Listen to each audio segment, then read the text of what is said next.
నా దగ్గరికి ఇప్పుడే ఒక పేషెంట్ ఆల్రెడీ ఆయనకి సిఓపిడి ఉంది, బీపీ ఉంది 10 సంవత్సరాల నుంచి.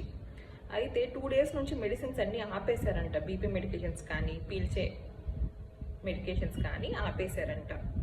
సో అధికమైన ఆయాసము, ఇంకా నైట్ టైం ఆయాసం ఎక్కువైపోతుంది. పునుకున్నప్పుడు అసలు పనుకోలేకుండా ఉన్నాను, కూర్చునే ఉంటున్నాను అని చెప్పి వచ్చారు. ఇక్కడికి వచ్చాక బీపీ చూస్తే 220/110 ఉంది. మనకు మామూలు బీపీ తెలుసు కదా, అరౌండ్ 120/80 ఉంటుంది. సో బీపీ చాలా ఎక్కువగా ఉందన్నమాట. దీన్ని ఏమంటారంటే పల్మనరీ ఎడిమా అంటారనమాట. అంటే ఏమవుతుందంటే, ఆయనని అడిగాను మెడిసిన్స్ ఎందుకు ఆపేశారు మీరు అని. ఆయన ఏం చెప్పాడంటే, ఎండ ఎక్కువగా ఉంది కదా, 2 రోజులే కదా అయిపోయి తెచ్చుకుందాంలే, 2-3 రోజులు ఏమైతే ఆపితే ఏముంది, 10 ఏళ్ళ నుంచి బీపీ ఉంది కదా అనుకున్నాడంట.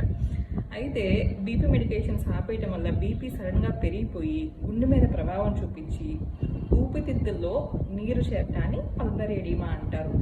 లక్షణాలు ఏ విధంగా ఉంటారంటే, నిటారుగా పనుకోలేరు, కూర్చొనే ఉంటారు, ఆయాసం ఎక్కువైపోయి ఇంకా పిల్లి కూతులు వస్తాయి, ఊపిరితిత్తుల లోయ భాగంలో నీరు చేరటం వల్ల గురుగురా శబ్దాలు అవి వినిపిస్తాయి, కొంతమందికి నూరక రావచ్చు.